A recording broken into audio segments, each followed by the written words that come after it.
예, 앞선 리포트에서 보셨습니다. 서울 성북동 일부 지역 신축 빌라 투기로 몸살을 앓고 있는 모습이죠. 이곳 주민들은 투기 세력을 금융감독원 등에 고발하면서 강력한 대응을 예고했습니다. 현장 다녀왔습니다. 지혜진 기자 지금 연결돼 있는데요. 좀 들어보도록 하죠. 나와 있습니까? 네, 안녕하세요. 리포트 내용부터 먼저 조금 살펴볼게요. 성북 1구역이 공공재개발 후보지에 선정이 됐고 조금 전에 지금 빌라 소위 말해서 알박기 지금 신규로 하고 있는 곳들이 도심 공공주택 복합사업 추천지에 오른 성북 5구역입니다. 이들 사업에 신축 빌라 때문에 지장이 생기는 겁니까? 네, 우선은 신축 빌라 쪼개기가 성행하면 동의를 받아야 하는 주민 수도 그만큼 늘어나게 됩니다.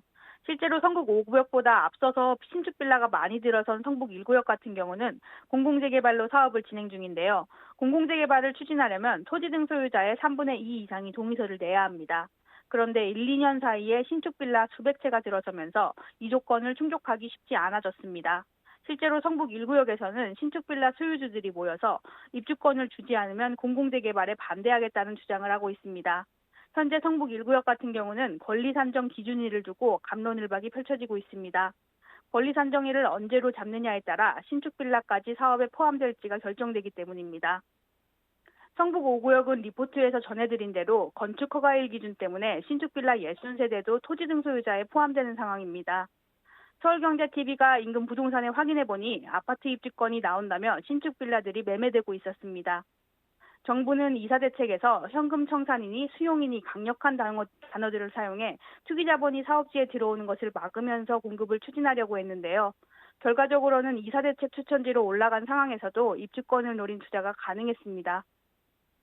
사업 시행을 담당하는 한국토지주택공사 LH 관계자는 국토부도 이 같은 사실을 현재 인지하고 있다며 투기 자본의 원주민들이 피해를 보지 않도록 세부 시행령을 마련 중이라고 답했습니다.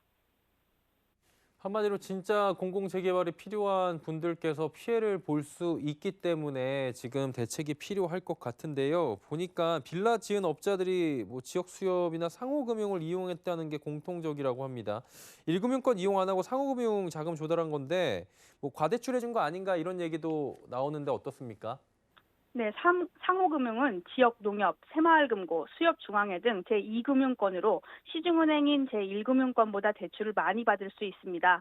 최근 LH 직원들의 사전투기 의혹에서는 지역 농협의 과다 대출이 문제가 된 바 있는데요. 성북동의 경우 농협이 아니라 수협이고 3기 신도시 토지가 아닌 서울 재개발 빌라라는 점을 제외하면 많은 부분이 비슷합니다.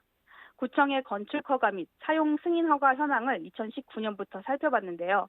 그 결과 수협에서 대출을 받은 10개 신축 빌라 사업지를 찾을 수 있었습니다. 표를 보시면요. 매매 가격보다도 채권 최고액이 높은 걸 확인할 수 있습니다. 상호금융일지라도 대부분 LTV 70에서 80% 수준이어야 하는데요. 이 경우는 업자들이 건축비까지 대출을 받은 겁니다. 수협중앙회 관계자는 토지는 최대 LTV 80%까지이고 나머지 금액은 신축 중인 건물에 대출을 해주는 주택건설 자금대출 상품을 이용한 것 같다며 특별한 문제는 없다고 설명했습니다. 주민들이 의심하는 건 매매 등기일과 근저당권 설정일이 동일하다는 점입니다. 모현숙 성북 5구역 재개발 추진 주민대표는 매매 등기일과 근저당권 설정일이 같은 것으로 보아 매매 대금의 90%에서 100%를 잔금으로 수협에서 대출받아 지급했을 가능성이 크다고 지적했습니다. 이어 일반적인 계약은 매도자의 권익을 보호하기 위해 계약금 10%, 중도금 40%, 잔금 50%의 비율로 체결한다며 부당한 매매 계약이 이뤄졌을 가능성이 있다고 의심했습니다. 이들이 부당한 계약을 했는지와는 별개로 상호금융의 과도한 대출은 화두가 되고 있습니다. 지난달 말 정부는 가계부채 관리 방안을 발표했는데요. 여기에 토지, 상가 등 비주택에 대한 LTV를 전 금융권에서 최대 70%로 제한한다는 내용이 담겼습니다. 그러나 이미 늘어난 신축 빌라를 어떻게 해야 할지는 미지수입니다. 성북 1구역과 5구역 주민들은 그동안 지지부진했던 개발이 신축 빌라 업자들 때문에 한 번 더 밀리는 게 아니냐며 우려하고 있습니다. 통상적인 매매 계약과 좀 다르다고 설명을 해주셨고요. 상호금융의 과도한 대출이 문제인 것 같습니다. 그리고 보니까 같은 사람이 같은 수법으로 2년 동안 성북동에서만 10채를 지었다라는 얘기가 있는데 구체적으로 어떤 특이점이 좀 보였습니까?